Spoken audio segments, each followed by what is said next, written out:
At the end of the day, America is going to want a president who is a decent human being, who doesn't shit on other people, who has some interest in the American people, some interest in something beyond himself.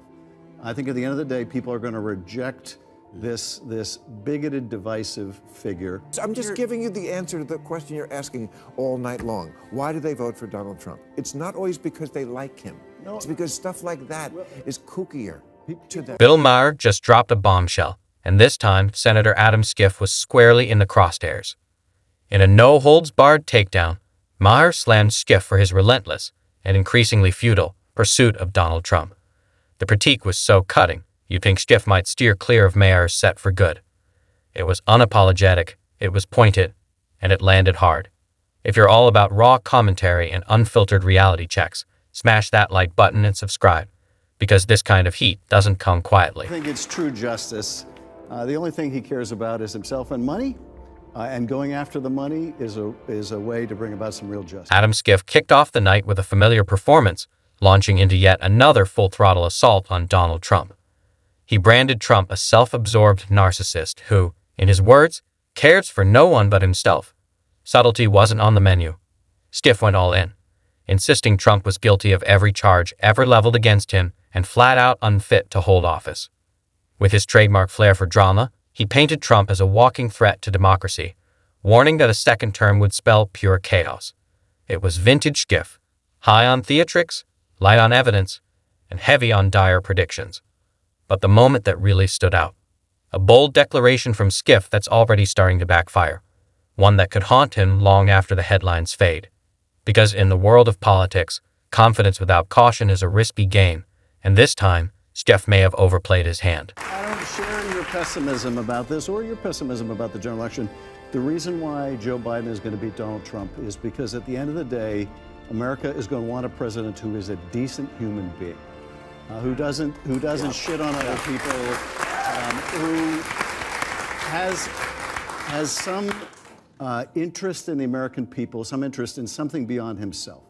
I think at the end of the day, people are going to reject this bigoted, divisive figure. Adam Schiff was back at it again, unleashing his usual barrage of insults at Donald Trump in what felt like a desperate attempt to land a final blow.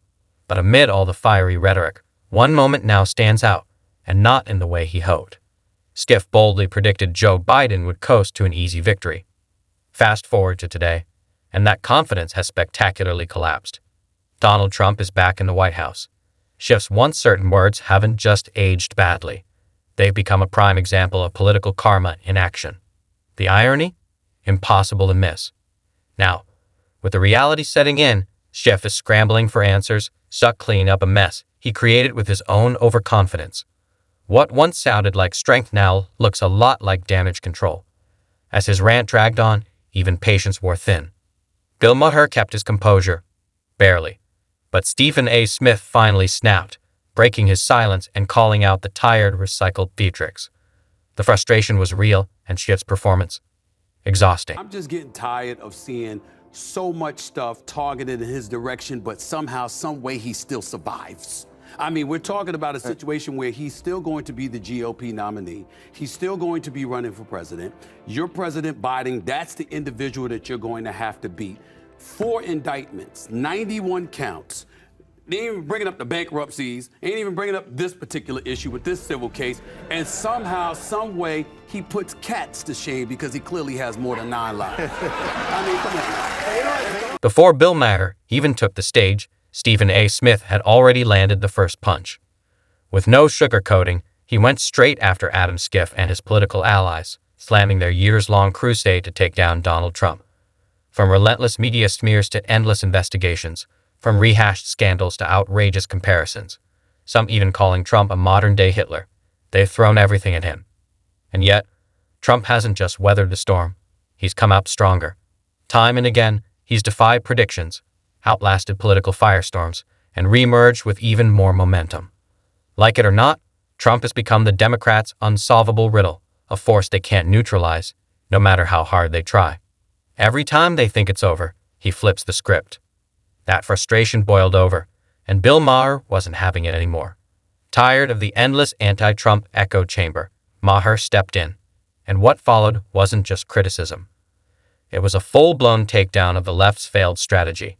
He exposed the widening gap between elite narratives and the public's pulse, and in doing so, explained exactly why Trump keeps rising. The Atlantic put out an article last year, and it was called "Separating Sports by Sex Doesn't Make Sense." Right. And talked about how we separate sports like the WNBA and just because it's just socialization.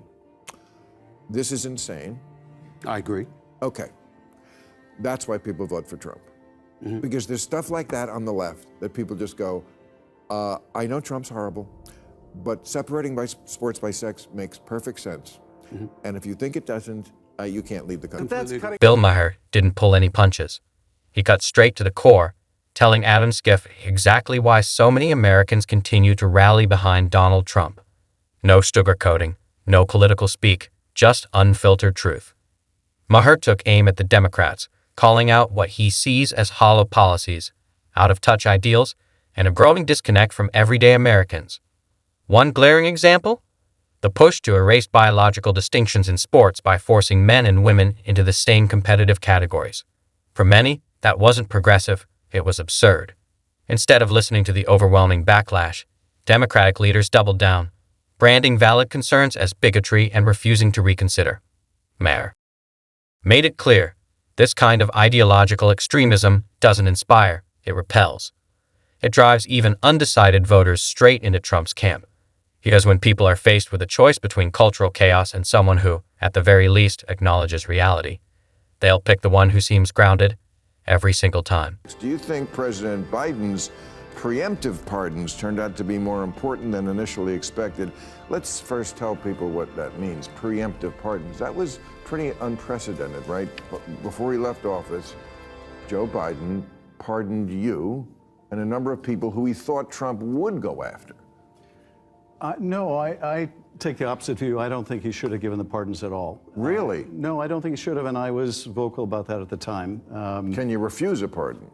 That's less clear because in the case of the January 6th committee, he pardoned essentially the whole committee. Wait, did Senator Adam Schiff just throw President Biden under the bus? Because that's exactly how it's coming across. Schiff, a key player in the January 6th committee, was recently granted a pardon by Biden, along with others who were quick to cast blame for the Capitol riot. But here's where it gets murky.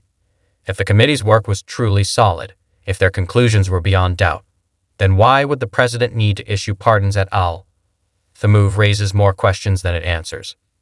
Now, Schiff's downplaying the pardon, almost suggesting it wasn't needed in the first place. He's not outright saying Biden got it wrong, but the subtext is hard to miss. It feels like a quiet jab, a subtle step back from the very man who just protected him. It's classic Washington. Take the lifeline when it serves you, then act like you never reached for it when the pressure hits. Schiff might think he's playing it smart, but the cracks are starting to show, and you can bet Biden's inner circle isn't thrilled with the optics. Even Bill Maher is calling it out, highlighting the double standards in media coverage and the growing gap between political narratives and public perception. So the FBI came in and arrested the judge. No, I haven't heard that. Maybe I'm wrong, but I don't think I've ever read arrested a judge. So is this significant? Well, I think I'm not going to comment on something I don't know more about than what you've just told me. You read about it too. Yeah, I mean, I read about it, but I don't know. So you don't trust anything either, and you work for the New York Times. Well, Even Brett Stephens, a columnist at the New York Times, has publicly admitted he doesn't entirely trust his own paper. Let that sink in.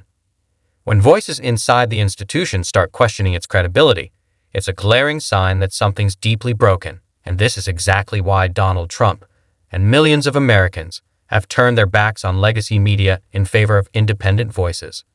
People are done with the spin. They're fed up with headlines that masquerade as news, but read like partisan opinion pieces. What's more troubling is how far some of these once respected outlets have fallen. These institutions were built to challenge power, not to serve as mouthpieces for political agendas, especially those leaning hard to the left. Journalism, once the watchdog of democracy, now often feels like carefully scripted theater. And with every crack in the mainstream media's facade, more people come to the same conclusion. If you want the truth, you're not likely to find it inside the establishment. You have to go looking beyond it. Schools are popular now, even with people who aren't Catholic, because it's the last place you can send your kid to get an old school education. And they just tell the kids, you know, forget about the Jesus stuff. Just, you know, to them, that's okay indoctrination, as opposed to some of the other indoctrination that goes on. And also, the Catholics don't put up with bullshit. They take your phone. You have to learn your P's and Q's and your grammar and all this kind of stuff.